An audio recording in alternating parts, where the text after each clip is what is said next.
তো সবাই অ্যানুয়াল পরীক্ষা চলে এসছে। তা ন্যারেশন চেঞ্জ আমার শেখানো আছে, আগে একটু রিভাইজ দিচ্ছে আবার। সবাই একটু ভালো করে শুনবি, আর তোমরা যারা ভিউয়ার্স আছে তোমরা একটু ভালো করে দেখো এই ক্লাসটা, তোমরা উপকৃত হবে। ঠিক আছে, আমি একেবারে শুরু করে দিচ্ছি। ন্যারেশন চেঞ্জ মানে হচ্ছে দুজনের কথোপকথন। আমি মনে করি এ বলছে আর বি শুনছে। এখন এ কিছু বলবে, বি কে কিছু বলবে। আমাদের কাজ হচ্ছে আমরা এর কথাটাকে শুনে এ কাকে বলছিল, বি কে বলছিল, তাহলে আমরা সেই এ কে বলতে শুনলাম যে এ বি কে কিছু বলছে, সেই কথাটাকে আমরা শুনতে পেলাম। আমরা শুনে আমি বি কে সেই জিনিসটা আমি আমার মতন ভাষায় বলবো। এইটাই হচ্ছে ন্যারেশন চেঞ্জ। যখন এ বলছে বি কে, এ কিন্তু এর মতন করে বলবে, সেটাকে আমরা বলবো ডাইরেক্ট স্পিচ। আর যখন আমরা বলবো বি কে যখন বলছি, তখন সেইটা হবে হচ্ছে ইনডাইরেক্ট স্পিচ। পরীক্ষায় নর্মালি কি দেয়, ডাইরেক্ট থেকে ইনডাইরেক্ট আমাদেরকে করতে হয়, ডাইরেক্ট দিয়ে দেয়, সেটাকে আমরা ইনডাইরেক্ট করি। তা এই ন্যারেশন চেঞ্জ করতে গেলে এই কতগুলো অংশ আছে, সেই অংশগুলোকে একটু আমাদের চিনতে হবে। কি দেখ, আমি এখানে একটা এক্সাম্পল লিখে রেখেছি, রাম সেইড টু সোমা। খুব সহজে আমরা বুঝতে পারছি যে এখানে কথাটা বলছে কে, রাম। কাকে বলছে, সোমাকে বলছে। রাম শুনছে, সরি, রাম বলছে, সোমা শুনছে। কি বলছে, এই যে ভিতরের কথাটা, I am your friend. I am your friend মানে কি, আমি তোমার বন্ধু। এই আমি তোমার বন্ধু, এই কথাটা বলছে কে না, রাম বলছে। কাকে বলছে, সোমাকে বলছে। তাহলে এই আই, এখানে যে আইটা আছে, আই মানে তো আমি, এই কথাটা যেহেতু রামের মুখ থেকে বেরোচ্ছে, তাহলে এই আইটা আসলে কে। এবার আমি তো এই কথাটাকে শুনে ডি কে বলবো বা অন্য একজনকে বলবো, তাকে তো আমি এই আমিটাকে তো আমি বলতে পারবো না। তাকে আমাকে বলতে হবে কি, এই পুরো বাক্যটার যে মানে বেরোচ্ছে সেই মানেটাকে ধরে তাকে কিন্তু আমাকে বলতে হবে। যেমন রাম না সোমাকে বলছিল যে ও সোমার বন্ধু ছিল, আমাকে কিন্তু এরকম করে বলতে হবে। যদি বলি যে রাম সোমাকে বলছিল যে আমি তোমার বন্ধু, তার মানে এখানে কিন্তু আমিটা আমি হয়ে যাব, যেটা কিন্তু আসল ঘটনা নয়। আসল ঘটনা কি, আমি মানে কিন্তু এখানে রাম। তাহলে যখন এটাকে আমরা করব, কিভাবে করব সেটা আগে বলে দিই, তারপর সেই নিয়মগুলো আরেকবার তোদেরকে বলবো। রাম টোল্ড সোমা দ্যাট, এখানে দ্যাট আসবে। আই মানে কে, রাম। রাম কি ছেলে, তো রাম একটা ছেলে, আর সোমা হচ্ছে মেয়ে। তাহলে আই মানে এখানে কি হবে, হি হবে। এখানে কিন্তু সি হবে না, কারণ রাম একটা ছেলে। আমরা এই ছেলেকে বোঝাচ্ছি আই দিয়ে, তাহলে এখানে হি। এখানে অ্যাম আছে, অ্যামটা কি হয়ে যাবে, ওয়াজ। কেন হয়ে যাবে সেটা কিন্তু জানি, বাইরে এইটা পাস্ট টেন্স আছে, তাই তো। এটা পাস্ট টেন্স থাকলে কি হয়, ভেতরে একটা করে করে পাস্টের দিকে চলে যায়। আমি সেই চারটে তোদেরকে আরেকবার দিয়ে দেবো। Ram told Soma that he was, আচ্ছা, ইয়োর ফ্রেন্ড। ইয়োর মানে কি, তোমার বন্ধু। রাম বলছে সোমাকে বলছে, এই রাম, এই হচ্ছে রাম, এই হচ্ছে মনে করো সোমা। এই রাম সোমাকে বলছে আমি তোমার বন্ধু, আমি তোমার বন্ধু। তাহলে তোমার মানে কার, সোমার বন্ধু, তাই তো। আর সোমাটাকে একটা মেয়ে। তাহলে এখানে ইয়োরটা কি হয়ে যাবে, হার হয়ে যাবে। হি ওয়াজ হার ফ্রেন্ড। এই ব্যাপারগুলোকে কিন্তু আমাদেরকে মনে রাখতে হবে। এইবার কিছু পার্ট একটুখানি দেখে নেই, যে অংশগুলো এখানে কোন অংশগুলোকে কি বলে। এইটা ইনভার্টেড কমার ভিতরে আছে বলে আমরা এটাকে কি বলবো, ভিতরের অংশ বলবো। তোদেরকে আমি এইভাবে বলেছিলাম যে এই অংশটাকে আমরা কি বলবো, ভিতরের অংশ। আর যেহেতু এটা ইনভার্ট কমার বাইরে আছে, এটাকে আমরা কি বলবো না, বাইরের অংশ। যে বলছে রাম, এ হচ্ছে বাইরের সাবজেক্ট, এটাকে বাইরের সাবজেক্ট। যাকে বলছে সে হচ্ছে বাইরের অবজেক্ট। আর এইখানে এই যে সেইটটা আছে, এই সেইটটা মানে হচ্ছে এই কথাটা এ কখন বলে। অর্থাৎ রাম যে সোমাকে বলেছে কথাটা কখন। এখানে সেইড আছে মানে পাস্ট টেন্স, অতীতকালে বলেছিল, আগে এক সময় বলেছিল।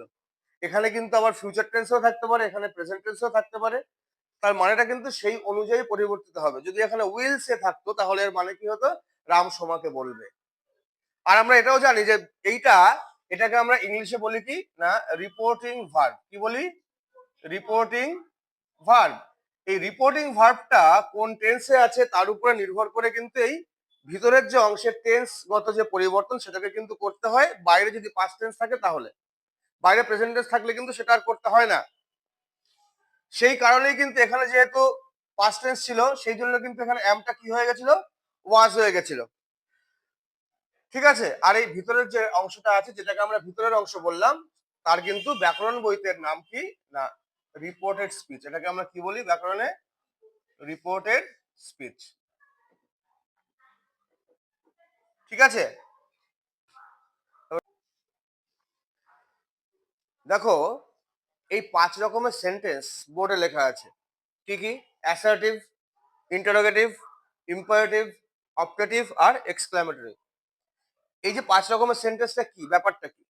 ব্যাপারটা হচ্ছে এই যে সেন্টেন্সগুলো, এই সেন্টেন্সগুলোর কোন সেন্টেন্সে রিপোর্টেড স্পিচটা আছে।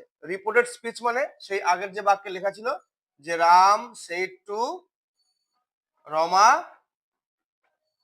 I am your friend. এই যে আই অ্যাম ইওর ফ্রেন্ড লেখা আছে এইটাকে বলা হয় হচ্ছে রিপোর্টেড স্পিচ বলেছি। এই যে রিপোর্টেড স্পিচটা এই 5 রকম সেন্টেন্সের মধ্যে কোনো একটা সেন্টেন্সে থাকবে, এর বাইরে কিন্তু থাকবে না। ফলে আমাদের বেশি দুশ্চিন্তা করবার কিছু নেই। এই 5 রকম সেন্টেন্সের মধ্যে কোন সেন্টেন্সে এইটা আছে মানে রিপোর্টেড স্পিচটা আছে সেইটাকে বুঝে নিয়ে সেই অনুযায়ী কিন্তু একটা নিয়ম তৈরি হয়েছে ন্যারেশন চেঞ্জের। আমরা সেই নিয়মে ফেলে দিয়ে এই ন্যারেশন চেঞ্জ গুলোকে করবো। এর কিন্তু কোনো রকম শর্টকাট হয় না। তোমাদেরকে আমি আগের একটা ভিডিওতেও বলেছিলাম যে তোমরা আহ, অনেকে হয়তো তোমরা অনেক রকম ভাবে কিছু শর্টকাট পদ্ধতি অবলম্বন করতে চাও। তা সেই শর্টকাট পদ্ধতি কিন্তু অবলম্বন করে গ্রামার জিনিস শেখা যায় না। হয়তো খানিকটা শিখতে পারবে, শিখতেও পারবে না কিছু। যদি তোমরা বেশ ভালোভাবে জিনিসটাকে বুঝে নিতে পারো তাহলেই কিন্তু তোমাদের সেই শিক্ষাটা পরিপূর্ণতা লাভ করবে। বুঝতে পেরেছো? ফলে তোমরাও এই ন্যারেশন চেঞ্জের ব্যাপারটা তোমরা একটুখানি ডিটেইলে শেখার চেষ্টা করো, তোমাদেরই ভালো হবে। অ্যাসার্টিভ সেন্টেন্স হচ্ছে আমরা কিভাবে চিনবো যদি ভিতরে, তাহলে এখানে অ্যাসার্টিভ সেন্টেন্স সাবজেক্ট দিয়ে শুরু হবে আর ফুল স্টপে শেষ হবে। যেমন দেখো আই এম ইওর ফ্রেন্ড, বুঝতেই পারছি আইটা হচ্ছে সাবজেক্ট, একদম প্লেন বাক্য আই, আর দেখো এখানে শেষে ফুল স্টপ আছে। নেক্সট কি আছে না, ইন্টারোগেটিভ সেন্টেন্স মানে কি জিজ্ঞাসাবোধক বাক্য। হয় অক্সিলিয়ারি ভার্ব দিয়ে শুরু হবে, অক্সিলিয়ারি অক্সিলিয়ারি, হ্যাঁ অক্সিলিয়ারি বানানটা দেখে নিও, A U X I L I A R Y, auxiliary. আবার এই অক্সিলিয়ারি ভার্বটা কি জিনিস আমি তোমাদেরকে অন্য একটা ভিডিওতে বলে দেবো। অক্সিলিয়ারি ভার্ব বা ডব্লিউএইচ ওয়ার্ড দিয়ে শুরু হবে আর এই যে জিজ্ঞাসা চিহ্নটাই শেষ হবে। তাহলে যে রিপোর্টেড স্পিচটা মনে করো এই বাক্যের মধ্যে আছে, অ্যাসার্টিভ সেন্টেন্সে আছে, সেটাকে আমরা এই অ্যাসার্টিভ সেন্টেন্সের নিয়ম দিয়ে লিখবো। বুঝতে পেরেছো? আর যখন যদি আমরা দেখি যে সেটা ইন্টারোগেটিভ সেন্টেন্সে আছে, ইন্টারোগেটিভ সেন্টেন্সের নিয়মে লিখবো। এরকম ভাবে যে যে সেন্টেন্সে থাকবে আমরা কিন্তু সেই সেই সেন্টেন্সের নিয়মে আমরা লিখবো। যেমন ইম্পারেটিভ কি দিয়ে থাকে না, হয় ভার্ব দিয়ে শুরু হয়, ডোন্ট দিয়ে শুরু হয়, অথবা লেট আস দিয়ে শুরু হয়। এছাড়াও লেট মি লেট ইউ দিয়েও কিন্তু শুরু হতে পারে। যেমন দেখো গো হোম নাও, তোমরা এটা একটা স্ক্রিনশট তুলে নিয়ে তোমরা এটাকে লিখে নাও। ভীষণ ইম্পর্টেন্ট বিভাগ কিন্তু এইটা ন্যারেশন চেঞ্জ। খুব ভালো করে শোন, আর একবার শোন। যদি বাইরে পাস্ট টেন্স থাকে, তো বাইরে মানে কি না, রিপোর্টিং ভার্ব বলেছি, পাস্ট টেন্স থাকলে ভিতরের টেন্স পরিবর্তন। আমি এখানটা লিখেছিলাম কি না, সোমা, আমি নতুন একটা বাক্য দিচ্ছি, সেই to me I went I did it, লিখলাম একটা বাক্য। দেখো যদি বাইরে রিপোর্টিং ভার্বটা অর্থাৎ বাইরে যেটা আর কি রিপোর্টিং ভার্ব থাকে সেইটা যদি পাস্ট টেন্সে থাকে, এইটা সেইড আছে, কি টেন্স এটা, কি টেন্স, পাস্ট টেন্সে আছে, তাহলে যখন এটা পাস্ট টেন্সে থাকবে সঙ্গে সঙ্গে কিন্তু আমাদের চোখ চলে আসবে এই ভেতরের দিকে, এই যে ভার্বটা থাকবে এই ভার্বটা কোন টেন্সে আছে বা এই ভার্বটা কি রূপে আছে। এখানে দেখতে পাচ্ছি এটা কি রূপে আছে না, ভি টু তে আছে। এটা কিসে আছে, ভি টু তে আছে, কারণ ডিড হচ্ছে ডু, ডিড, ডান। এইবার তাহলে ভি টু আছে মানে কি, এই দেখো এখানে ভি টু আছে। ভি টু থাকলে কি করব আমরা, হ্যাড প্লাস ভি থ্রি। কখন এটা করছি না, বাইরে যদি পাস্ট টেন্স থাকে তবেই কিন্তু এটা হবে। তাহলে এইটাকে যখন আমরা করব, কিভাবে করব আমি একটা এক্সাম্পল দিয়ে বুঝিয়ে দিচ্ছি, তোরা কিন্তু করবি এরকম। এই চারটা কিন্তু মুখস্থ রাখতে হবে। সোমা, সোমা লিখলাম। সেইট আছে, সেইটটা আমার টোল্ড হয়ে যায় মি। কেন?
দেখ, আর এই যে শব্দগুলো, টাইম আর প্লেস বোঝানো যে শব্দগুলো, এই শব্দগুলো যদি আমাদের ডাইরেক্ট স্পিচে থাকে, এগুলোকেও কিন্তু আমরা চেঞ্জ করব, না হলে কিন্তু ভুল হয়ে যাবে।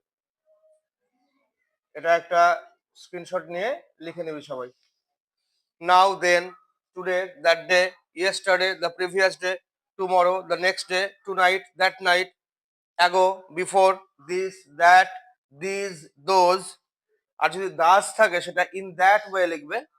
একটা কথা মনে রেখো, ইটটাকেও অনেক সময় ভুল করে তোমরা দ্যাট লিখে দাও, খবরদার একদম করবে না। ইটটা কিন্তু চেঞ্জ হয় না, ইট থাকলে আমরা সেটাকে ইটি রেখে দেবো, ইট থাকলে সেটা আমরা ইটি কিন্তু এখানটাতে রেখে দেবো। ঠিক আছে?